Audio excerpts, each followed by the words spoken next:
Vamos lá, pessoal, dando continuidade à nossa resolução de questões. Vamos para a questão de número 7. Questão de número 7. No exercício do poder regulamentar, o Poder Executivo pode editar regulamentos autônomos de organização administrativa, desde que esses não impliquem aumento de despesas, nem criação ou extinção de órgãos públicos. Pessoal, letra da Constituição Federal. Artigo 84, inciso 6 da Constituição Federal. Tem escrito o seguinte, que compete privativamente ao presidente da República dispor mediante decreto, que é um decreto autônomo, sobre a organização da administração, desde que não implique aumento de despesas, nem criação e extinção de órgãos, e também extinção de cargos quando vagos. É chamado de decreto autônomo ou regulamento autônomo. Vamos anotar isso daqui. Vamos lá. O chefe do executivo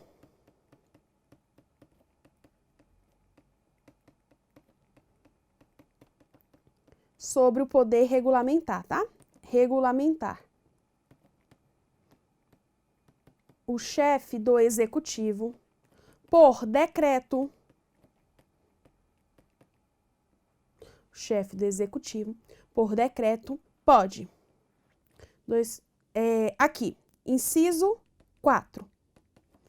Poder regulamentar. Decreto regulamentar. E aqui, no 6, decreto autônomo. O decreto regulamentar, ele serve para dar uma fiel execução à lei. Ok? Então, o exemplo que eu dou para vocês, nós temos uma lei do pregão e nós temos um decreto do pregão. Para que serve aquele decreto? Serve para dar uma fiel execução à lei. Ah, e se passar dos limites, professora?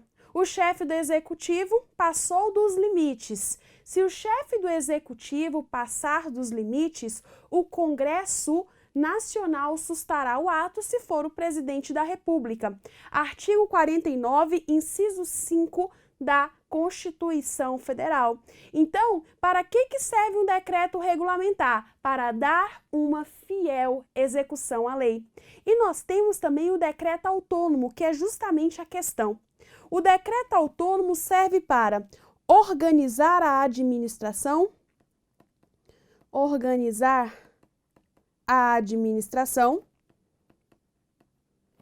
desde que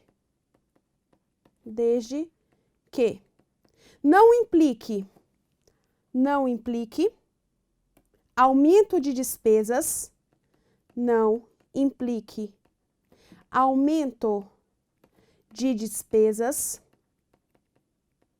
e nem criação, extinção de órgãos. Por quê? Porque, pessoal, aqui, se aumentar as despesas ou for criar ou extinguir órgãos, tem que ter lei. Para a criação e extinção de órgãos, tem que ter lei. Artigo 88 da Constituição Federal. Tudo bem? Dando continuidade, o decreto autônomo também serve para extinguir cargos vagos. Extinção de cargos quando vagos. E atenção, o decreto autônomo ele pode ser delegado para os ministros de Estado, para o PGR e para o AGU. É a previsão do artigo 84, parágrafo único, tá? E aí, da Constituição Federal. Então, nessa questão, voltando, a resposta está correta por quê? Porque no poder regulamentar, o poder executivo pode editar, sim, regulamentos autônomos ou decretos autônomos de organização administrativa, desde que esses não impliquem aumento de despesas, nem criação ou extinção de órgãos públicos. Certo, certo, certo, ok? Dando continuidade, questão de número 8. Embora possam exercer o poder de polícia fiscalizatório, as sociedades de economia mista não podem aplicar sanções pecuniárias. Gente, atenção! Mais uma questão sobre o poder de polícia. O poder de polícia, ele é exercido pelas pessoas jurídicas de direito público, de forma originária, pelos entes ou de forma derivada, por exemplo, aí pelas agências reguladoras que são autarquias em regime especial. Certo, mas a pergunta é: as pessoas jurídicas de direito privado podem exercer o poder de polícia? Como regra, não. As pessoas jurídicas de direito privado não podem exercer o poder de polícia. Só que nós temos exceção.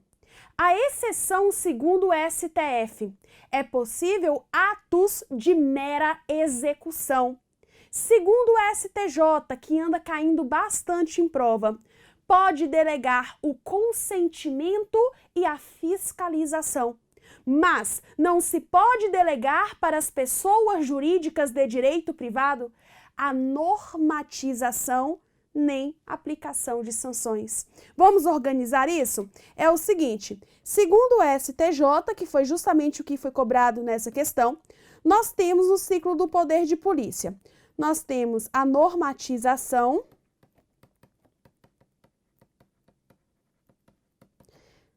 o consentimento, a fiscalização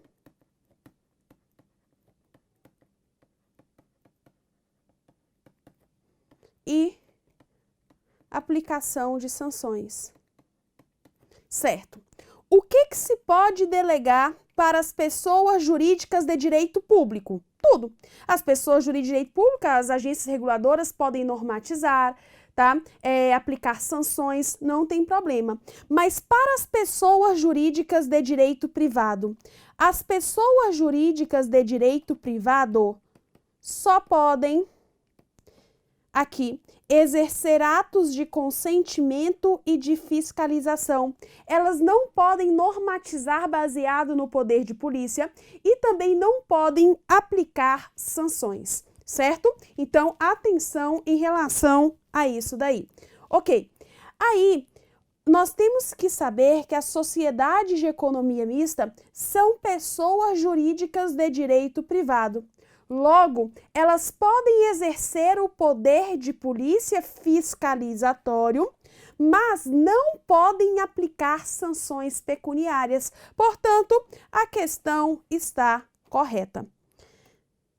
Somente os atos relativos ao consentimento e à fiscalização são delegáveis, pois aqueles referentes à legislação e à sanção derivam do poder de coerção do poder público. Certinho? Questão de número 9.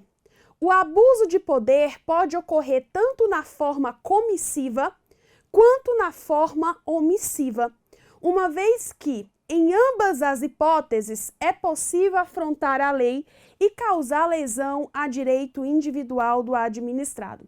Gente, outro tema também que é importante, outro assunto importante que você deve saber para a sua prova é em relação ao abuso de poder. O abuso de poder se divide em excesso de poder e desvio de poder. Eu não posso confundir o excesso de poder com o desvio de poder. O excesso de poder, por exemplo, eu só poderia aplicar advertência à Ana. Eu vou lá e aplico uma demissão. Eu estou agindo além dos limites da minha competência. Então, o vício é no elemento competência. Já o desvio de poder é o desvio de finalidade. Embora eu tenha competência para a prática do ato, eu desviei a finalidade. eu persegui uma pessoa, eu removi aquela pessoa porque eu não gosto da cara dela. Dessa forma, estou removendo aquela pessoa por algo pessoal. Por isso que muitas das vezes cai em prova que o desvio de finalidade está intimamente ligado com a violação do princípio da impessoalidade, certo? Porque se eu estou beneficiando alguma pessoa, ou se eu estou perseguindo outra pessoa, eu não estou buscando o interesse público, e sim um interesse privado. Eu acabo sendo pessoal e acabo violando a finalidade, que é a busca pelo interesse público. Então, vamos lá. Seguinte, abuso de poder. Abuso de poder. O abuso de poder pode se dar tanto de forma comissiva quanto de forma omissiva. Anotem isso cai bastante em prova, ok? Tanto no caso de ação quanto omissão. É gênero do excesso de poder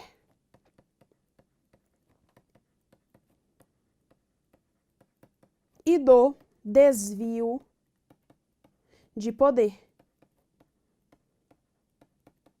Quando eu falo de excesso de poder, viola o elemento competência. Quando eu falo de desvio de poder, viola o elemento finalidade. Então, dessa forma, fala que o abuso de poder pode ocorrer tanto de forma comissiva quanto omissiva, uma vez que em ambas as hipóteses é possível afrontar a lei e causar lesão a direito individual do administrado. Questão está correta. Gente, então, nós vimos sobre poderes. Com certeza, vai ter uma questão de poderes na hora da sua prova. Eu vou pegar 3 minutos agora para fazer uma revisão turbo com vocês do que vocês devem saber sobre poderes. Vamos lá? Preparados? Poder, como eu falei para vocês, é irrenunciável, certo? Nós temos o poder hierárquico. O poder hierárquico você vai encontrar na Lei 9784 a partir do artigo 12, que vai falar sobre delegação, o artigo 15, que vai falar sobre avocação. Eu preciso da leitura da Lei 9784. Outra coisa importante, o artigo 13 da 9784 de 99 fala que não se pode delegar a famosa cenoura, competência exclusiva, não se pode delegar. Atos de caráter normativo não se pode delegar. E recursos administrativos, decisões de recursos administrativos, também não se pode delegar. Atenção! Fique atento também sobre o poder hierárquico na súmula 510 do STF. Se eu, autoridade delegante, delego algo para Maria e Maria fere o direito líquido e certo de João, João vai impetrar um mandado de segurança contra Maria, que é a delegada, e não contra Ana, que é a delegante. Quem responde pela prática do ato é o delegado, é quem executou o ato e não a autoridade delegante. Outra coisa que você deve saber do poder hierárquico, que você não pode se esquecer de jeito nenhum, né, é que o poder hierárquico também tem edição de atos normativos, de efeitos o quê? Internos. Mas se falar na sua prova de sanção, você já vai pensar no poder disciplinar. E o poder disciplinar decorre do poder hierárquico quando a sanção é de servidores públicos, certo? Então, uma vez caiu em prova assim que a sanção decorre imediatamente próximo do poder disciplinar, certo? Imediatamente do poder hierárquico, certo? Por quê? Porque o poder disciplinar decorre do poder hierárquico. Então, a aplicação de sanção de forma imediata é do poder disciplinar e de forma mediata é do poder hierárquico. Tudo bem? Outra coisa que você deve saber: poder de polícia, nós conversamos, principalmente atento na hora da prova, que as agências reguladoras exercem um poder de polícia, normatizam, não é isso? Aplicam sanções, normalmente, porque as agências reguladoras são pessoas jurídicas de direito público, autarquias em regime especial. Poder de polícia, você também tem que se lembrar dos atributos, a discricionariedade, a autoexecutoriedade e a coercibilidade. Nós vimos o poder regulamentar, que o chefe do executivo, por meio de um decreto, pode ser um decreto regulamentar ou um decreto autônomo, edita os atos. Em relação ao decreto regulamentar, serve para dar uma fiel execução à lei. Se o chefe do executivo passa dos limites, existe um controle parlamentar, que é do Congresso Nacional, que sustará aquilo que passou dos limites. E nós temos o decreto autônomo previsto no 84.6 da Constituição Federal. Agora, vamos estudar sobre organização administrativa. O que você deve saber sobre organização administrativa? Vamos lá? Primeira questão. Os órgãos públicos não têm personalidade jurídica e podem integrar tanto a estrutura da administração direta como a estrutura da administração indireta. Gente, primeira coisa, nós não podemos confundir entidades com órgãos. Entidades possuem personalidade jurídica própria. Os órgãos não possuem personalidade jurídica própria. Quando se cria uma entidade, chama-se descentralização. Quando se cria um órgão, chama-se desconcentração. Entre entidades, não existe hierarquia. Entre órgãos, dentro de uma mesma pessoa jurídica, existe hierarquia. Isso deve ficar bem claro para você. Vamos lá? Não confunda entidades com órgãos. Quando se fala de criação de entidades, eu vou me lembrar da descentralização. Quando fala de criação de órgãos, eu vou me lembrar da desconcentração. Então, como que você vai se lembrar disso? CE, criação de entidades. CO, criação de órgãos. Outra coisa, as entidades, elas possuem personalidade jurídica própria. São sujeitos de direitos e de obrigações.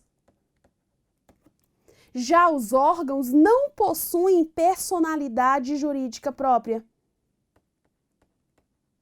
Não possuem. Então, pessoal, muita atenção que órgão não possui personalidade jurídica própria.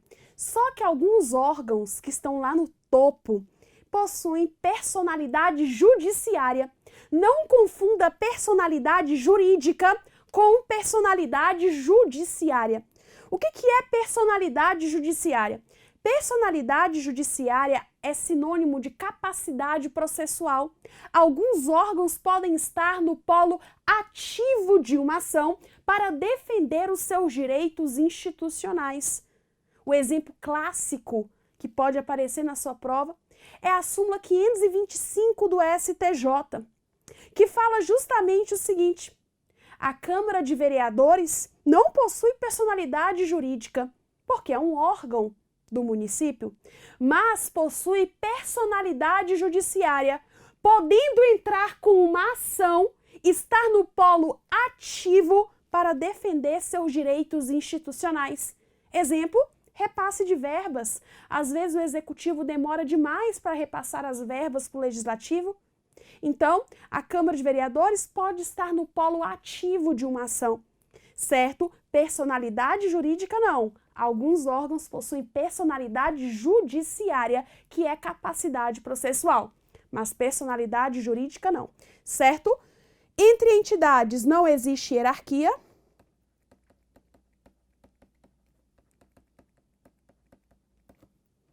Entre órgãos dentro de uma mesma pessoa jurídica existe hierarquia. certo? E aí, nós vamos para a questão. Primeira parte, ok, já falamos. Agora, essa segunda parte.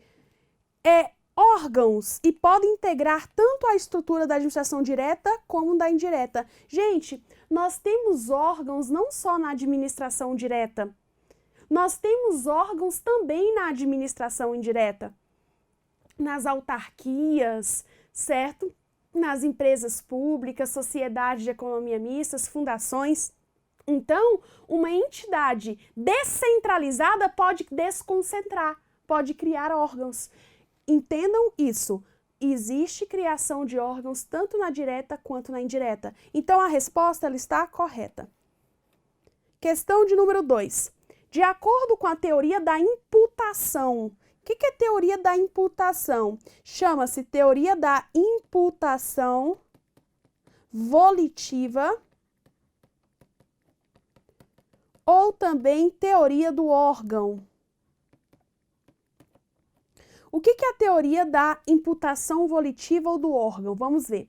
Atualmente adotado no ordenamento jurídico brasileiro, certo? A manifestação de vontade de pessoa jurídica dá-se por meio dos órgãos públicos. Ou seja, conforme essa teoria, quando o agente do órgão manifesta sua vontade, a atuação é atribuída ao Estado. Gente, perfeito. Aqui você vai se lembrar até mesmo da responsabilidade extracontratual do Estado.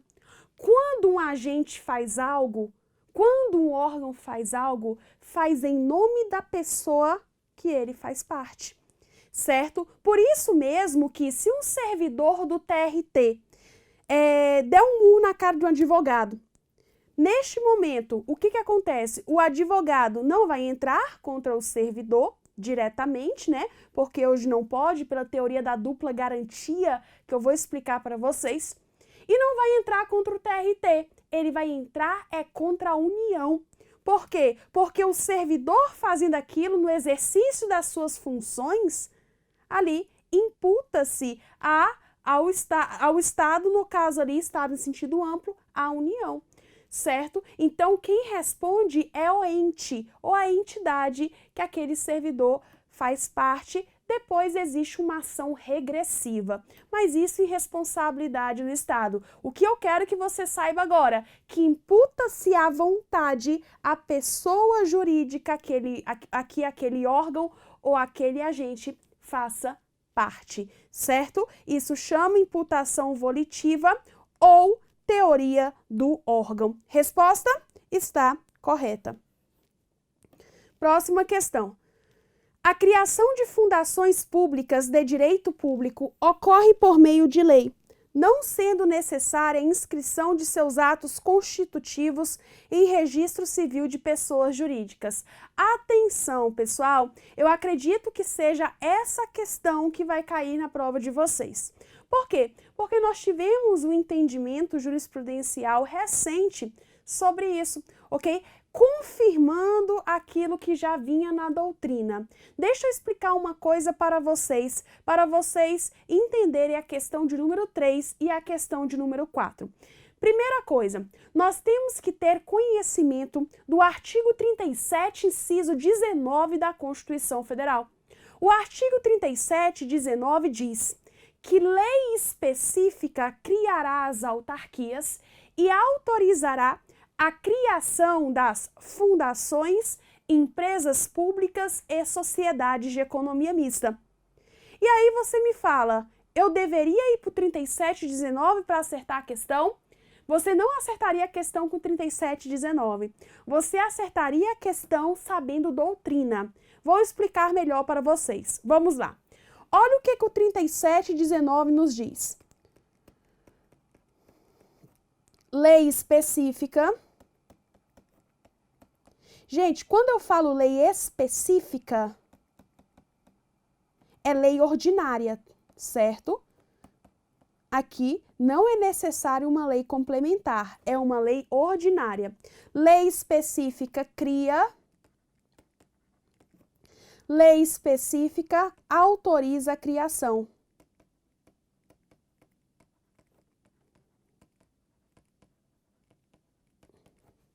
Lei específica cria as autarquias.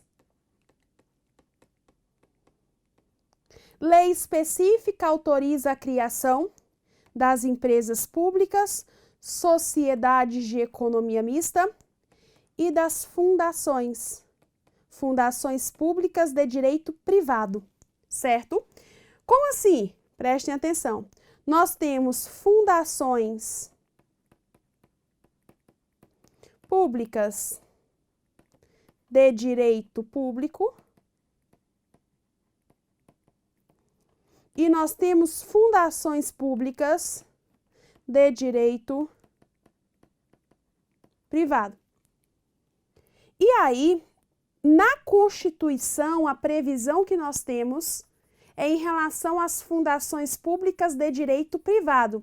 Esse daqui é o que nós temos na Constituição Federal. Por isso, pessoal, que é autorizada, certinho? E aí, qual que é a diferença entre criar e autorizar? Autorizar tem que ter o registro na junta competente. As criadas dispensam o registro. Então, o que você sabe? Que as de direito público são criadas e as de direito privado são autorizadas, tendo em vista que as empresas públicas, sociedades de economia mista e fundações são pessoas jurídicas de direito privado. A lei específica autoriza a criação, mas precisa do registro na junta competente. Só que a pergunta é justamente essa daqui, ó. Se a União, por exemplo, quer criar uma fundação pública de direito público, ela é criada ou autorizada? Você não acha isso na Constituição Federal, porque isso daqui é doutrina de Pietro, ok? E aqui, as fundações públicas de direito público equivalem a autarquias fundacionais, também chamadas de fundações autárquicas. Então, se na sua prova falar só fundação pública, leia de direito privado. Se especificar que está querendo criar uma fundação pública de direito público, é porque está falando aí de acordo com a doutrina e agora com a jurisprudência, certo? As fundações públicas de direito público equivalem a uma autarquia. Se equivalem a uma autarquia, elas são o quê? Criadas. As fundações públicas de direito público são criadas. Exemplo, hospitais, tá? Por exemplo, Hospital das Clínicas, universidades estaduais, algumas, fundações públicas de direito público, mas tem escrito na Constituição? Não. Isso é doutrina e você tem que saber. E aqui deixou claro que está querendo criar uma fundação pública de direito público, ou seja, está falando de uma autarquia fundacional ou fundação autárquica. E aí diz que ocorre por meio de lei, certo? Mas, professora, não deveria estar escrito lei específica? Gente, cai só lei também não está errado, tá? Vocês vão ver várias questões dessa forma. Não sendo necessária a inscrição de seus atos constitutivos em registro civil de pessoa jurídica, certo? Por quê? Porque a fundação pública de direito público, ela é criada, basta a lei. Ok? Não precisa do registro na junta competente como as autorizadas. Basta a lei e já tem personalidade jurídica. Logo, a resposta, ela está correta. Mais uma questão, no mesmo sentido. Determinado governador pretende que sejam criadas uma nova autarquia e uma nova empresa pública. Atenção, a autarquia, nós sabemos aqui, lei específica, cria. E a empresa pública, nós sabemos que lei específica autoriza a criação. Certo. Nessa situação, serão necessárias duas leis específicas, ok? Uma para a criação da autarquia e outra para a criação da empresa pública. Não é criação da empresa pública, é para autorizar a criação da empresa pública, por isso está errada. B, uma lei específica para a criação da autarquia, certo? E outra para a autorização da instituição de empresa pública. Perfeito. Letra B. C. Uma lei específica para a criação de empresa pública e outra para a autorização da instituição da autarquia. Ao contrário. D. Autorizações legais na norma geral acerca da nova organização da administração pública, não havendo necessidade da criação de nenhuma ser feita por lei. Errado. As duas têm que ter lei. Duas leis específicas, uma para a autorização da criação da empresa pública e outra para a autorização da criação da autarquia. Errado, porque é para a criação da autarquia. Então, 4, letra B. Pessoal, nós vamos fazer aqui uma pausa e já já retornaremos.